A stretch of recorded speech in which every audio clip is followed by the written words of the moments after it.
Hello dear students, welcome to my YouTube channel commerce classes by BJ. तो बेटा आज के इस वीडियो में हम लोग समझेंगे कॉन्सेप्ट नेट इनडायरेक्ट टैक्सेस का।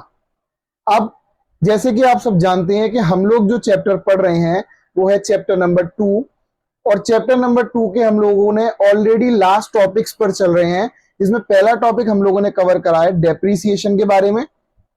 एक टॉपिक मैंने आप लोगों को बताया था इनडायरेक्ट टैक्सेस के बारे में हम लोगों को पढ़ना है, और लास्ट टॉपिक जो होगा वो हमारा होगा नीफ या नेट फैक्टर इनकम अब्रॉड। और ये तीनों ही टॉपिक आपके लिए मोस्ट इंपॉर्टेंट टॉपिक साबित होने वाले हैं, क्योंकि इसी के बेस पे आपका पूरा चैप्टर नंबर 3 है। एंड देन चैप्टर नंबर 4 का जब आप नेशनल इनकम को कैलकुलेट करना सीखेंगे, तो नेशनल इनकम को कैलकुलेट करते हुए भी ये तीनों मेथड्स, ये तीनों चार्ट्स आपको यूज करने पड़ेंगे। जस्ट फॉर द रिकॉल मैं आप लोगों को हल्का सा डेप्रीसिएशन के बारे में दोबारा से बता देता हूं। जिस भी बच्चे ने वीडियो नहीं देखी है वो जाकर उसको देख सकता है, समझ सकता है, और उसके बाद अगर कोई दिक्कत है तो आप लोग कमेंट करके मुझसे पूछ सकते हैं। तो फिलहाल के लिए अभी जो हम स्टार्ट कर रहे हैं वो मैं आप लोगों को बताने वाला हूं कि लास्ट टॉपिक जो हम लोगों ने डेप्रीसिएशन का कवर किया था, उसमें डेप्रीसिएशन के बारे में सिर्फ बेसिक टर्म जो हम लोगों ने डिस्कस करे थे वो आपसे शेयर कर रहा हूं मैं, जिसमें डेप्रीसिएशन का मतलब था fall in the value of asset. Fall in the value of asset, वो भी कौन सा असेट था हमारा? Fixed asset. तो फिक्स्ड असेट की वैल्यू जब गिर रही थी, और गिरने के पीछे उसके 3 कारण थे अगर आप लोगों को याद हो तो। पहला कारण था पैसेज ऑफ टाइम, दूसरा कारण था नॉर्मल वियर एंड टियर, और तीसरा कारण एक्सपेक्टेड ऑब्सोलेंस।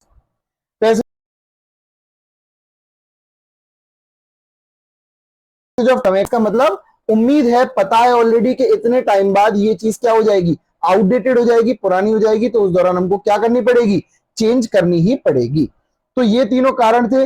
लेकिन सिर्फ आपको जो आज याद रखना है वो ज्यादा कुछ नहीं, आपको सिर्फ रिमेंबर करना है कि डेप्रीसिएशन जो होता है वो वर्क करता है 2 वैल्यूज के बीच में, पहला ग्रॉस और दूसरा नेट।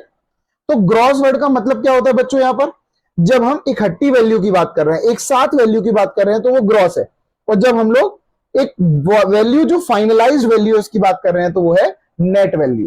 तो बड़ी सिंपल सी कहानी है, अगर आप डेप्रीसिएशन को माइनस कर देंगे तो आप पहुंच जाएंगे नेट पर, और डेप्रीसिएशन को प्लस कर देंगे तो पहुंच जाएंगे आप ग्रॉस पर। तो सिंपली अगर आपको नेट से ग्रॉस जाना है तो क्या करना पड़ेगा? डेप्रीसिएशन को ऐड करना पड़ेगा।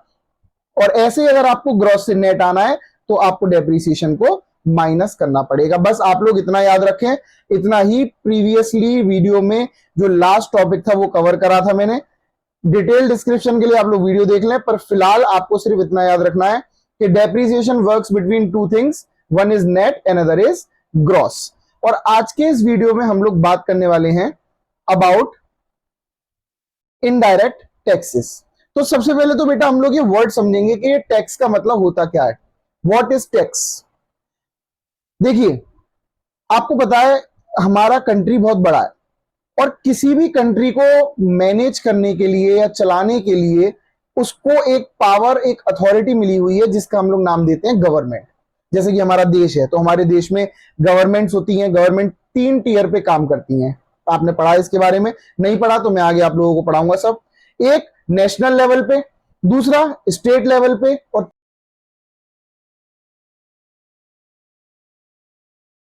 तीसरा भी गवर्नमेंट हो, बड़ी हो या छोटी हो, पर हर गवर्नमेंट को चाहिए मनी, पैसा चाहिए इस चीज को मैनेज करने के लिए, चलाने के लिए और संचालन करने के लिए। तो अब बेटा सवाल ये उठता है कि ये मनी आएगी कहां से? Where will the money come from? तो money will come from the public. कहां से आएगी? लोगों से आएगी। और लोग कौन है? हम आप लोग। हम लोग और आप लोग सरकार को क्या पे करते हैं? टैक्स पे करते हैं। तो ऐसी चीज, मतलब इसको डिफाइन कैसे करूंगा? a compulsory payment made by people to government on their earnings।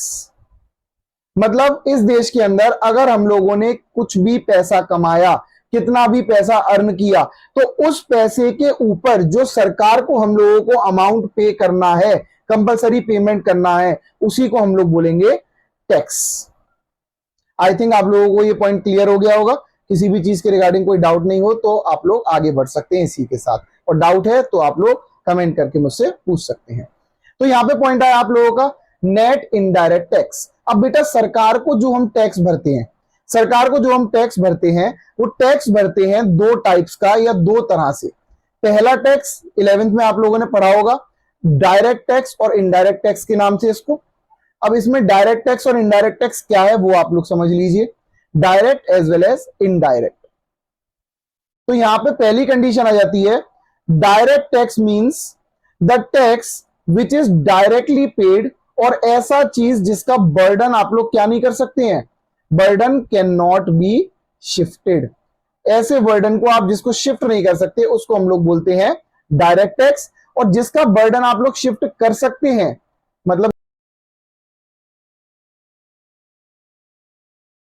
यहां पर बर्डन, ये हमारे लिए पॉसिबल है कि हम इसका बर्डन क्या कर सकते हैं, we can shift the burden, तो इसको हम लोग बोलते हैं indirect tax. I hope it is clear to you.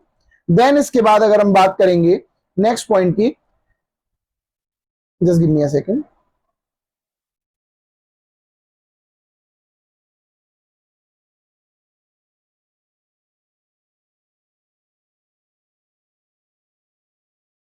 तो देखिए बेटा, indirect tax and direct tax, अभी हम लोगों को इस चैप्टर में डायरेक्ट टैक्स से रिलेटेड कुछ नहीं देखना, हम लोगों को जो सिर्फ फोकस करना है वो मेजर पार्ट पे फोकस करना है, इनडायरेक्ट टैक्स पे।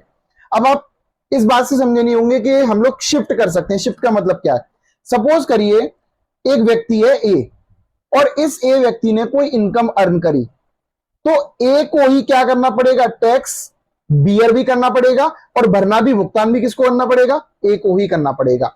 मतलब जिसके बर्डन को आप एक जगह से दूसरी जगह पर टाल नहीं सकते, शिफ्ट नहीं कर सकते, उसी को हम लोग बोलते हैं डायरेक्ट टैक्स। और इनकम टैक्स इसका क्या है, एक एग्जांपल है। ठीक है, अब मान लीजिए एक प्रोड्यूसर है, तो बेटा सपोज करिए प्रोड्यूसर है जिसने कोई एक पेन बनाया है, तो पेन बनाने वाले प्रोड्यूसर ने वो पेन किसको बेचा होगा, होलसेलर को, होलसेलर ने वो पेन किसको बेचा होगा, रिटेलर को, और रिटेलर ने वो पेन किसको बेचा होगा, फाइनल कंज्यूमर को। तो बेटा पेन बनने पर जो टैक्स पे करा गया होगा गवर्नमेंट को, वो टैक्स प्रोड्यूसर ने किससे चार्ज कर लिया होगा, होलसेलर से, होलसेलर ने किससे चार्ज कर लिया होगा, रिटेलर से, और रिटेलर ने किससे चार्ज कर लिया होगा, फाइनली कंज्यूमर से। इसका मतलब आप समझिए टैक्स लग किस पे रहा था, प्रोड्यूसर पे, पर उसका भुगतान कौन कर रहा है, उसका भुगतान कर रहा है कंज्यूमर। तो इसी को हम लोग बोलते हैं कोई और कर रहा है। ठीक है, तो आप लोगों को इस टॉपिक में सिर्फ और सिर्फ किसके बारे में जानना है, you have to understand about indirect tax. Direct tax का कॉन्सेप्ट आप यहां पर कंसिडर ना करें, क्योंकि वो आपके नीट का पार्ट नहीं है फिलहाल। ठीक है, यहां पर आप लोगों का टॉपिक का मैंने नाम दे दिया, understanding net indirect taxes and market dynamics. तो आप लोग देखिए, इसमें मैंने आप लोगों के लिए लिख रखा है कि क्लियरली अंडरस्टैंड करेंगे आप लोग चीजों को, जिससे कि आपके कॉन्सेप्ट्स क्लियर हो जाएंगे। Now let us see the next thing, core formula. इसमें क्या लिख रहा है, the indirect tax are the difference between indirect tax collected by government and subsidies provided to the producer. The fundamental is to understand how government intervenes after affect market price. समझिए बात को, ये थोड़ी प्रिसाइज लैंग्वेज है, तो please don't focus upon the language, try to understand the things which I am telling you. देखिए यहां पर एक हो गया आईटी और दूसरा वर्ड होता है सब्सिडीज। तो पहले आप लोग ये समझ लीजिए सब्सिडीज का मतलब क्या होता है। तो देखिए सब्सिडीज के लिए हम यहां पढ़ेंगे, क्या लिख रहा है, financial assistance from the government to producer often aim at social welfare objective to ensure certain economic activities. Subsidies can reduce the final price to consumer. देखिए बेटा, सरकार का बेसिक ऑब्जेक्टिव होता है सोशल वेलफेयर, मतलब क्या करना, समाज का भला करना, समाज की सेवा करना। अब क्या होता है, जब किसी देश के अंदर ग्रोथ एंड डेवलपमेंट आ रहा होता है, तो ग्रोथ एंड डेवलपमेंट के दौरान देखिए ऐसे समझिए आप बात को, जैसे सपोज करिए this is a track, race track है ना, यहां पे पार्टिसिपेंट्स है 1 2 3 4। बेटा जब ये रेस ट्रैक चालू होता है, रेस चालू होती है, तो उसके बाद पार्टिसिपेंट तेजी से भागना शुरू करते हैं, लेकिन जरूरी थोड़ी है कि सारे के सारे फिनिशिंग लाइन पे एक साथ पहुंचे, कोई जल्दी कोई टाइम होता है, ऐसे ही जब देश का विकास और डेवलपमेंट हो रहा होता है तो उस दौरान कुछ चीजें पिछड़ जाती हैं, पीछे रह जाती हैं, और कुछ चीजें बहुत ज्यादा आगे बढ़ जाती हैं। तो जो चीज आगे बढ़ गई वो तो बहुत अच्छी बात है हमारे लिए, पर मान लीजिए कोई चीज पिछड़ी हुई रह गई है या पीछे रह गई है, तो उसको ग्रो करना, उसको डेवलप करना, उसको आगे बढ़ाना, ये भी जिम्मेदारी किसकी बनती है? This is also the responsibility of government. As a result government क्या करती है?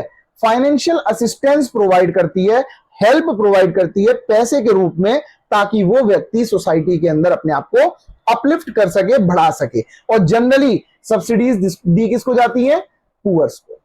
मतलब एग्जैक्टली पुअर वर्ड यूज नहीं करेंगे, हम कह सकते हैं anybody who is backward in terms of anything. कोई भी किसी भी तरह से अगर पिछड़ गया है किसी भी चीज में, तो उसको सपोर्ट करने के लिए क्या दिया जाएगा? एक फाइनेंशियल एड, फाइनेंशियल हेल्प या फाइनेंशियल असिस्टेंट दिया जाएगा। किसके द्वारा?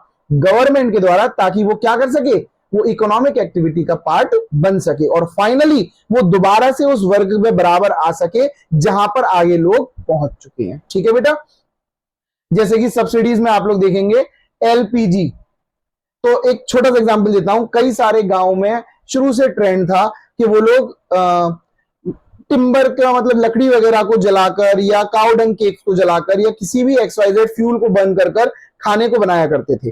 पर सरकार को लगा कि वो सारा जिसकी वजह से ये लोग जला रहे हैं उसकी वजह से that is becoming very harmful for our environment. तो एज अ रिजल्ट एनवायरमेंट को बचाने के लिए सरकार ने इंट्रोड्यूस करा सब्सिडीज। किस पर?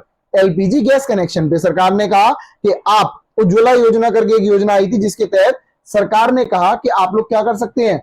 आप फ्री एलपीजी कनेक्शन लगवा सकते हैं सब्सिडाइज रेट पर। पहले तो कनेक्शन का आपका कोई चार्ज है। अब देखिए ऐसा नहीं है कि वो लोग गरीब हैं इसलिए उनको सब्सिडी मिली, लेकिन सब्सिडीज मिलती किस लिए है? लोगों को बराबर लाने के लिए। तो अब आप एक पिक्चर के बतौर देखिएगा इसको। एक सरकार की कमाई पड़ी हम लोगों ने in the form of tax, और एक सरकार का खर्चा पड़ा in the form of subsidies. तो ये जो कॉन्सेप्ट है इतना बड़ा यहां पर NIT, नेट इनडायरेक्ट टैक्स, तो मैं क्या करूंगा? इनडायरेक्ट टैक्स का मतलब सरकार के द्वारा होने वाली कमाई में से सरकार के द्वारा होने वाले खर्चे को माइनस कर दूंगा, तो मुझे नेट इफेक्ट पता चल जाएगा कि सरकार के पास एक्चुअली में कितना पॉजिटिव पैसा है या कितना नेगेटिव पैसा है। आई होप आप लोगों को समझ में आ गया होगा। तो हम लोगों ने इनडायरेक्ट टैक्सेस के बारे में भी पढ़ लिया, सब्सिडीज के बारे में भी पढ़ लिया, और फाइनली हमें NIT भी समझ में आ गया। देन इसके बाद ये कुछ ऐसा लिखा हुआ है, देख लीजिए। Indirect taxes are imposed by the government on production and sale of goods and services. Unlike direct tax, the incidence can be shifted from the payer to the consumer. आप लोग किस पे पे कर सकते हैं? मतलब पेयर से कंज्यूमर पे शिफ्ट किया जा सकता है। जैसे कि मैंने अभी आप लोगों को ऊपर एग्जांपल दिया था, प्रोड्यूसर पे लग रहा था लेकिन उसको फाइनली भर कौन रहा था? कंज्यूमर भर रहा था। ठीक है, देन इसके कुछ एग्जांपल दे रखे हैं, GST, custom duties, VAT, excise on liquor, then electricity duties etcetera. Then उसके बाद देखिए यहां पर these taxes are integrated into the price of the product. मतलब कंज्यूमर को पता नहीं चलेगा, हमको पता नहीं चलेगा कभी भी कि ये टैक्स हमसे चार्ज कर लिया गया है, पर फिर भी हमसे टैक्स चार्ज कर लिया गया होगा, क्योंकि वो जो टैक्स है वो ऑलरेडी प्रोडक्ट के प्राइस के अंदर जुड़ चुका होगा, जिसके बारे में हम लोग जानते भी नहीं है, जिसके बारे में हम लोगों को पता भी नहीं होता। क्योंकि जैसे बड़ी नॉर्मल सी बात करें, सब वहां पर बोर्ड्स पे लिखा रहता है MRP, कि MRP स्मार्ट बाजार की सपोज करिए जो प्रोडक्ट के ऊपर MRP लिखी हुई है वो लिखी हुई है 700, पर आपको वही चीज वहां से पड़ रही है 500 की, तो आपको 500 के ऊपर उन लोगों को एक्स्ट्रा कोई भी टैक्स पे नहीं करना है। क्यों? क्योंकि वो 500 MRP उन्होंने टैक्स को इंक्लूड करके बना दी गई है। इसी को हम लोग बोलते हैं कि कस्टमर को पता नहीं होता कि ये टैक्स उससे चार्ज करा जा रहा है, पर वो टैक्स उसको पे करना पड़ता है। इसीलिए इसका नाम क्या है? इनडायरेक्ट, क्योंकि ये डायरेक्टली कंज्यूमर पे इंपोज नहीं हुआ, लेकिन इनडायरेक्टली पे किसने करा? इनडायरेक्टली कंज्यूमर ने ही इसको पे किया है। आई होप आप लोगों को क्लियर होता जा रहा होगा। देन बेटा understanding subsidies economic crisis, basically sorry economic assistance. तो बेसिकली क्या है? देखिए मैंने नाम बताया फाइनेंशियल असिस्टेंस। सरकार क्या करती है? गवर्नमेंट फाइनेंशियली हेल्प प्रोवाइड करती है बहुत सारी चीजों को आगे लाने के लिए। दूसरा पॉइंट बताया था मैंने कि सोशल वेलफेयर, समाज में सोशल वेलफेयर को पूरा करने के लिए, देखिए इसमें भी एग्जांपल दे रखा है, subsidies LPG cylinders in India, energy sustainability. अभी एक और एग्जांपल चल रहा है बहुत अच्छा, आप लोगों ने सुना होगा कि सोलर पैनल्स लग रहे हैं और सोलर पैनल्स के ऊपर सरकार 1 लाख रुपए से ऊपर की सब्सिडीज आप लोगों को ग्रांट कर रही है। क्योंकि बेटा देखिए हमारे देश में इलेक्ट्रिसिटी का कंजप्शन बहुत ज्यादा है, जिसकी वजह से हमारे एनवायरमेंट से लेके हमारी कॉस्ट पे सब चीजों पे बहुत बैड इंपैक्ट आता है। तो सरकार क्या कोशिश कर रही है, सरकार ये कोशिश कर रही है कि लोग बाहर इलेक्ट्रिसिटी के ग्रीन सोर्स की तरफ, जो कि क्या है, सोलर पैनल है, उसकी तरफ शिफ्ट हो जाए, जिसकी वजह से अभी सरकार क्या कर रही है, आपको बेनिफिट दे रही है अगर आप उसको लगवाते हैं। एक समय ऐसा भी आएगा जब आप बिना बेनिफिट के भी इसी को लगवा रहे होंगे। अभी सरकार प्रमोशन स्कीम में, इसलिए आपको सोलर पैनल्स लगवाने की सब्सिडीज मिल रही हैं। या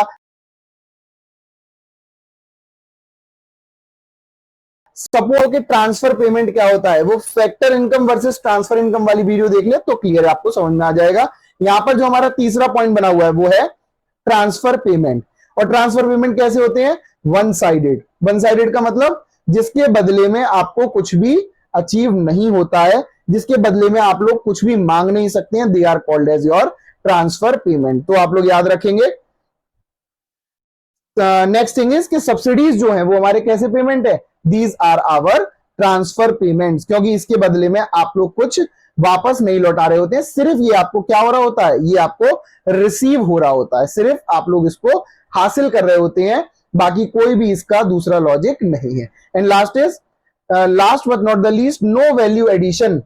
इस पैसे की वजह से इकोनॉमी के अंदर कैसी भी कोई भी वैल्यू ऐड नहीं हो रही है। इमेजिन करिए मेरे पास पैसा है, मैंने पैसा कमाया, वो मैंने राइट पॉकेट से निकालकर लेफ्ट पॉकेट के अंदर रख लिया, तो क्या मेरे पास पैसा डबल हो गया?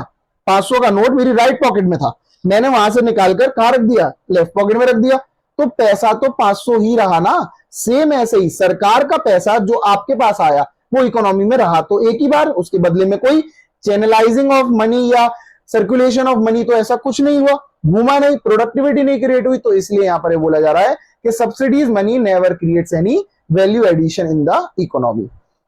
देन अब मैंने अभी आप लोगों को क्या बताया था कि एक पॉइंट याद रखेंगे, 500 रुपए का प्रोडक्ट, इससे पहले वाली स्लाइड में मैंने आप लोगों को बताया था कि स्मार्ट बाजार से अगर आप प्रोडक्ट खरीद के लाए 500 रुपए का, तो उस पर आपने टैक्स ऑलरेडी पे कर दिया, अब आपको एक्स्ट्रा टैक्स पे नहीं करना है। सेम कहानी यहां पर है, फैक्टर कॉस्ट मार्केट प्राइस। तो फैक्टर कॉस्ट का मतलब क्या है बेटा, वो कॉस्ट जिसके ऊपर ये प्रोडक्ट बनके तैयार हुआ है, प्रोडक्ट बनके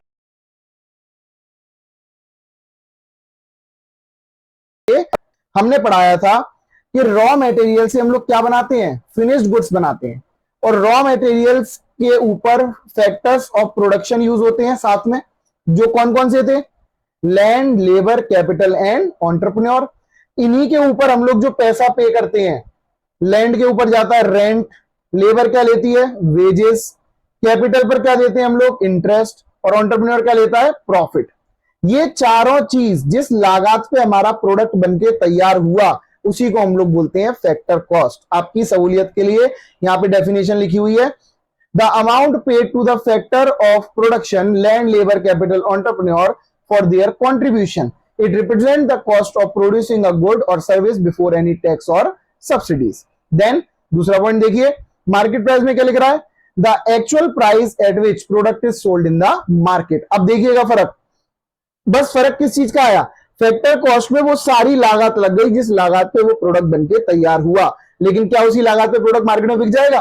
फिर तो हम लोग क्या ही कहेंगे कि जितनी लागत है उसी पे अगर हम लोगों ने बेच दिया तो काम खत्म, फिर तो बीच में कोई इन्वॉल्वमेंट रहा ही नहीं। लेकिन आप भूल गए कि हम लोग किसका रोल पढ़ रहे हैं, गवर्नमेंट का रोल पढ़ रहे हैं, और गवर्नमेंट तो बीच में डिफरेंस डालेगी कोई ना कोई। तो एज अ रिजल्ट टैक्स पे करने के बाद जिस अमाउंट पे वो प्रोडक्ट मार्केट के अंदर सेल किया जाता है उसी को हम लोग बोलते हैं मार्केट प्राइस। क्या बोलते हैं? Market price. तो आपको 2 पॉइंट समझ में आ जाने चाहिए यहां, पहला फैक्टर कॉस्ट और दूसरा मार्केट प्राइस। बस डिफरेंस समझ लीजिए इन दोनों के बीच में कौन है, NIT, net indirect tax. Market price से अगर फैक्टर कॉस्ट जाएंगे, मार्केट प्राइस कैसा कॉन्सेप्ट है, बड़ा कॉन्सेप्ट है, फैक्टर कॉस्ट कैसा कॉन्सेप्ट है, छोटा कॉन्सेप्ट है। तो मार्केट प्राइस से फैक्टर कॉस्ट जाएंगे तो आप क्या करेंगे, माइनस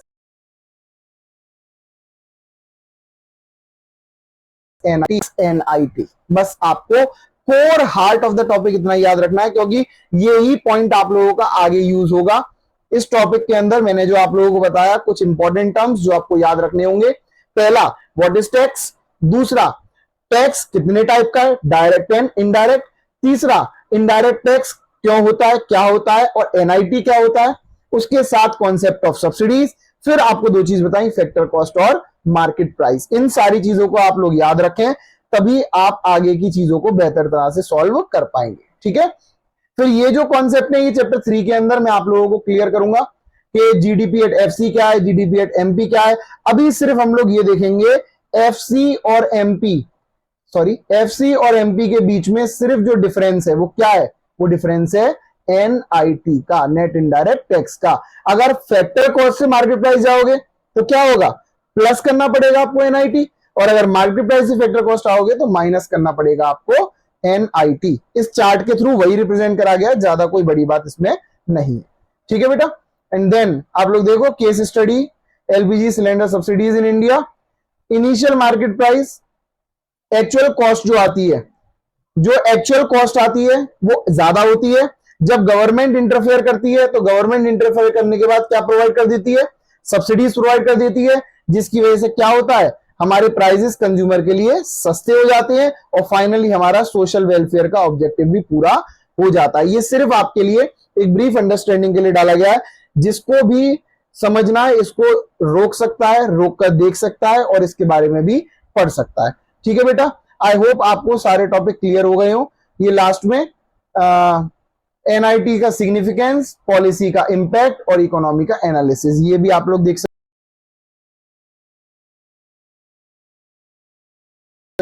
आप लोग ट्रैक गई है, जो आपको समझ में नहीं आई है तो आप लोग फ्रीली कमेंट करके कुछ भी पूछ सकते हैं। अभी ये बेसिक क्लासेस चल रही हैं, बहुत ज्यादा डिटेल्स में हम लोग जंप नहीं कर रहे हैं। एक बार सारा सिलेबस रन थ्रू हो जाएगा, फिर हम लोग finally topic wise elaborated videos भी डालना शुरू कर देंगे, जिससे आपकी अंडरस्टैंडिंग बेटर हो सकती है। तो बेटा प्लीज, अगर आप लोगों को वीडियोस पसंद आ रही हो तो please do like, share and subscribe and give me the motivation to make more such videos. Thank you.